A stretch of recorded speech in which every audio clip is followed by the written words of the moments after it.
Miami is close to saturated, if not saturated, in my opinion. The seasonality that used to exist in the summertime and slower months like September and October has come back into play. The size of the market hasn't shrunk, but I think because there's so many different venues opening and continue to being built, they've all got diluted. Few names are synonymous with nightlife and hospitality like Noah Tepperberg. He started out handing out flyers for his parties in high school, eventually opening up his first nightclub, the legendary Marquee. Today, Tepperberg runs Lavo, Hakkasan, Marquee, Beauty in Essex, and many other brands across the globe. In fact, he's so good at it that Harvard Business School does case studies on how he operates nightclubs and hospitality. Noah, thank you so much for being here today. Thank you for having me. In 2003, when you opened up the Marquee, the west side of Manhattan was not what it is today. When we opened Marquee on 10th Avenue and 27th Street, there was one or two places on the block. One was a famous, very small lounge called Bungalow 8, but there was nothing else in the neighborhood. No grocery stores, no one on the street at night. And that's why we picked that neighborhood, because we thought that it would be a place where we wouldn't have neighbors and we wouldn't be able to, bother anybody or interfere with anything that was going on. Within 3 years of Marquee, New York opening, 14 other clubs opened within 2 blocks. Oh, wow. And that neighborhood of 27th and 28th between 10th and 11th Avenues became the club district of New York. And 20 years later, we are the only venue still there. So very proud of the fact that we were the one place able to sort of endure, the test of time. How many are there now? Just us, just Marquee. Wow. Yeah, there's restaurants, there's some lounges, there's a nice hotel on the block, there's a Verizon store. There's no other nightlife place in that vicinity. So just the clubs and restaurants in general tend to do really well when they're young or they're trending. What do you account for the Marquee or some of your other brands as well, where they last 20 years? That's ancient for nightclubs. We build venues, in most cases, that intentionally are built to feel antiqued and to feel old. By doing that, it never feels old, because it was built to feel old intentionally. Doesn't go out of style. We also are very much, brand focused. We put the brands first. We put the customer, the guest, we call them guests in our business, first. I never say it's Noah Tepperberg's Marquee, and I'm very, very much a fan of marketing the business and being in the background, and that therefore the businesses have never been about me or any of my partners or any of our particular team members. It's always about the business. Mm-hmm. So if we don't go or if we're not there, the guests don't know. They're not coming there to see us. We also we build really good product. We invest a lot of money up front in building great boxes. We really, we build them with great materials.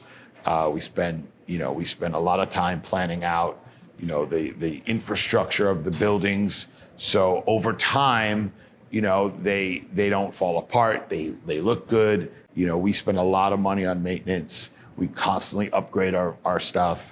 In the nightlife side of the business, we're always putting in new equipment, new LED, new sound. The technology tends to change every 3 to 5 years, and a lot of operators don't reinvest in their product. Your business started trading for hundreds of millions of dollars, 10 years ago, 15 years ago. How did that change your perspective about, as an operator? We've always looked at our group, Tao Group, as an enterprise. The way we built our business, we were able to just, build something that was really worth more than the sum of its parts. But having that backing of all of a sudden you're operating, with your usual partners, and you mentioned that your partners include the landlords, and the building owners, and everybody who sort of a club touches. But did it make it easier for you to like sort of invest into the business more? Yeah, having great landlords, having great partners are all part of the formula to being successful. I always say, like, you're only as good as your worst partner. Right. I think part of the reason we have, multiple successful venues is we have multiple successful partnerships. The partnerships are landlords, they're real estate developers, they're hotel groups, they're casino groups. They're not just one type of partner. Nightclubs are a young man's game, I would think. But how do you keep up with trends? Paying attention to social media is a really easy way to see what's going on, and just, following the right people, and paying attention to what trends, what goes viral. That's one way. Surrounding yourself with really great people. I have an amazing team of 20-something-year-old, team members who work. People who do that. And I learn from them. I listen to them. I speak to them. And I use their feedback as a part of my decision making. And then I put the time in. I still make a point to be present in all the venues. They're not businesses that you can just manage from an office and by reading reports. You have to go into the stores. You have to speak to the people running them. You have to see what they look like. You have to see what they look like when they're empty and when they're open. How do you decide? I mean, you're not familiar with, Marrakesh, for example, and you guys are talking about opening up a venue there. So when we do site selection, we make a point that one of us, me or one of my partners, go to the sites. We will never sign a deal based on just floor plans or a neighborhood map. We spend a lot of time, doing homework about a specific location or specific city before we even entertain a deal. I feel like going to Marrakesh a handful of times is not enough to say, like, we're going to commit millions of dollars to this thing. So a lot of it is the local partner, right? Your local partners generally, and we don't do things in other parts of the world outside the US without a local partner. Right. Then it's talking to people in the business, like understanding the density, understanding the habits. For instance, a question I'll ask before we get into like a real serious deal conversation is, if someone's talking to us about a city, I'll say, hey, we're looking at a project, let's just say in Mexico City. I'll ask our local partner, how many restaurants in Mexico City do 10 or 15 million dollars, right? And if there's only 5 in the whole city, I'm usually thinking, well, if there's only 5, what makes me think there can be another 5? But if there's 20, then I'm like, okay, there's a market here. Yeah. Very few of the businesses are public, right? So you're getting private information. So you need to be able to have good sources to rely on for that information. And then the rest, then there's a little degree of just having gut instincts, being able to know. I mean, there are projects we look at that are on paper. They don't exist. Yeah. There is no block to walk, right? They're literally, sand. And those projects take a little bit more work, and there's a little bit, you have to have a vision, you have to be able to understand, what this might be in 5 years and decide now if it's worth your time. And we've done projects like that, and we've been pretty fortunate that most of them have worked out. Not all, but most. I've noticed that you're not really in second-tier cities. We like high-volume venues, and to do that, you have to be in primary markets. It's tough being in secondary cities. We like being in markets that have large amount of tourism. Yeah. Right. So tourism is business tourism more than leisure tourism. Convention markets. Business cities. Over the years we've opened venues in Singapore, in Sydney, in London. People who are going there for business meetings and conventions, and those are the kinds of markets we love. Vegas obviously is incredible, but Chicago, some of the markets we're looking at right now that we see, have that type of, traffic are Orlando, Tampa. These are convention towns that have convention centers that do large-scale meetings, and those are cities that are attractive to us. When I think of Tao Group, I can't picture it in Orlando. Orlando has second or third most tourists a year after Las Vegas and New York. Wow. Right? It's a business convention town. You have, leisure, right? People go there for attractions, for, to spend disposable income. Not saying it's a must do, but it's a market that we've started to look at. We've started to pay attention to it. You can't discount a city that gets 30 or 40 million visitors a year. But more so than Austin? Austin seems like such a... I have never really looked at Austin seriously, but I've asked a lot of people. I always say it's like it seems to be a lot more casual dining. It's more of a beer and shot town. Right. We like to, as we say, open in cocktail cities, right. Places where people are more inclined to order a martini or a cosmopolitan than a beer and a shot. That's just the Tao Group, demo. Right. We have a Tao Hotel, project that we're working on to bring the Tao Hotel concept to life with a restaurant, with a pool, with a great sake lounge. What city is that in? We'll come back to that. We are partners with a couple of developers and other hotel groups on some hotel that we will be involved with, actually the branding of the hotel, the operations of the hotel. So it's a natural evolution to go beyond just the food and beverage. Yeah. I think, a lot of people are starting to realize there's a lot of value in having the alignment between F&B, hotel, and owner. So we are, quite frankly, leveraging our expertise and our great track record of operating not only restaurants and lounges, but restaurants and lounges inside of hotels to change the structure of deals that we're doing, where we're actually going to be involved with the hotels as well. Let's talk about Miami. Is it saturated, oversaturated? Miami is close to saturated, if not saturated, in my opinion. There's been just a proliferation of large, high volume, high-end places.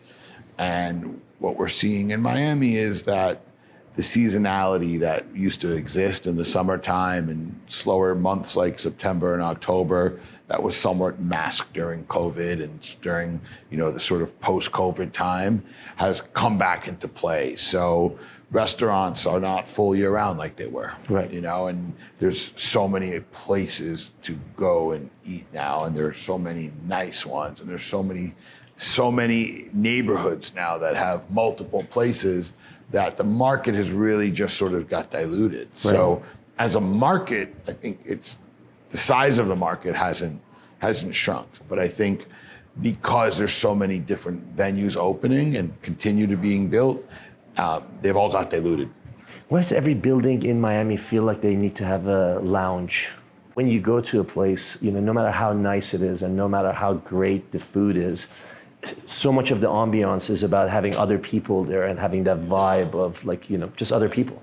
Yeah. And that you can't have that when people are separated in different lounges throughout the market. Yeah, I think hospitality component to not only hotels, but now residential buildings is really becoming an important piece for the developers, so they're able to really differentiate their product. So I could see that with Armani, I could see it with a Bentley, but I can't see it with a bowl of pasta, With the larger, more established hospitality brands that have created a trust with their guests, built on them delivering a certain quality of product over time, developers are now realizing that they can leverage that same perception of quality that not every restaurant or lounge has, but that the really good ones have to help sell real estate. Yeah. As a creator of luxury hospitality brands, it's definitely something we're starting to think about for some of our brands as well. Are you looking to open up more stuff in Miami? Yeah, I even though it's saturated. I am. I think that Miami is saturated, but that there's still room for really great product. Yeah. And that, especially for us as a company that's been around for so long, that has a really loyal guest base, Miami is just a natural, market. We have a great restaurant called Casa Dona that we're partners with Dave Grutman on. So we've now had 2 years of really learning the market. And our goal is to definitely open Tao and some other of our flagship properties in Miami, not necessarily in the next year, but over the next 5 years for sure. Explain this to me. I go to the same restaurant in New York as I do in Miami. And New York has higher rent. I would think cost of transportation is a lot more expensive. And labor is more expensive. Yet in Miami, the same restaurant will charge 15 to 20% more for the same menu item. How does that work? Well, that might be why a lot of restaurants in Miami are closing. I mean, how do you get away with a $120 steak? I think that every operator has a different sort of philosophy on pricing. I think the places you're referring to are probably pricing their product based on what other similar places in Miami are charging, rather than pricing it on what what it costs. I'll eat at a restaurant in New York, and the filet mignon is $59, and I'll go to the same restaurant in Miami, the same filet mignon is maybe $79, and I always wonder, why is it 30% more here versus there when the labor's cheaper, the rent's probably cheaper, but there's other factors to it. Cost of construction has really gone up, way faster. I don't think it has anything to do with that. I think they're getting greedy, and I think they're just charging more because they know people are going to have to pay for it, or they won't pay for it. It's all supply and demand. Very wise former partner of mine taught me a long time ago, you can't raise prices in an empty restaurant. But when you're packed, no one's going to walk out if the steak's a little bit more. So going back to how we started this conversation, why have we been able to keep our venues open for 15, 20, 25 years? And one of the true reasons is because we've always been very fair with how we price our product, right, and always made a real effort to give guests value. Who are the brands that you admire outside of your own brands?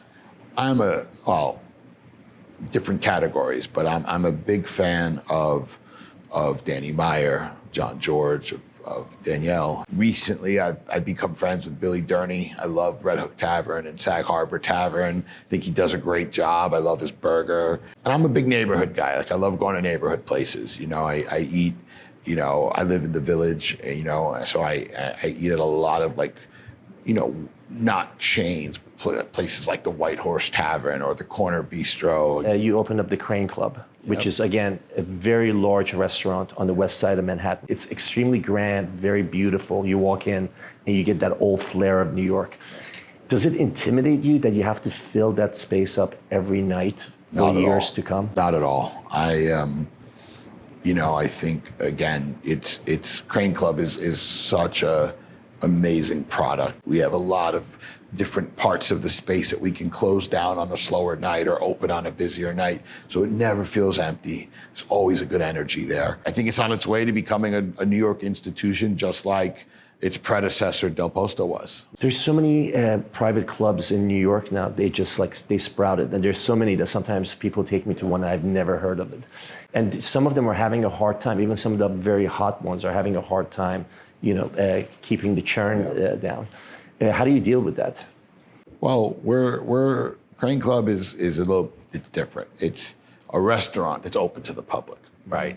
And there is a members only lounge, but it's very small. It's very intimate. It's a lot smaller than almost all the other ones, and it's very exclusive. And we're not having a problem, filling it. It's actually quite the opposite. We have a big waiting list, and you do. A lot of people, How many members do you keep at a time? We don't like to tell people how many members, but we have the right amount of members and the right members. It's like a personalized, almost like a country club where everybody knows your name, everybody knows what you like, everybody remembers what you drink, and it's a very mature, very high-end, but not stuffy product, and we're very happy with it so far. Lastly, the Limelight is up for sale. If there was an iconic nightclub that you could reopen, which one would it be? Would it be Studio 54, Limelight? Definitely would not be the Limelight. There was a club that I kind of started my professional, party career in the late 90s at called Life on Bleecker Street that I would say... What year was this? This is from like 1997 to 2000. Mm-hmm. And that club really has, I think, a special place in a lot of people's hearts, definitely mine. It's a great actual venue and location. Nothing's really happened there since it closed, 24 years ago. If there was one club in New York that I could reopen and sort of recreate, Life would probably be it. Who are the young up-and-comers that you really like? I get that question often, and the truth is, there aren't that many new up-and-coming young people. But, I think the guys, I like what John Nidich does, the guy who has the Nines. Okay, yeah. I think he does really cool stuff. I love that place. Yeah, I think he's built a great little business with Ladiv, and I always kind of keep an eye on what he does.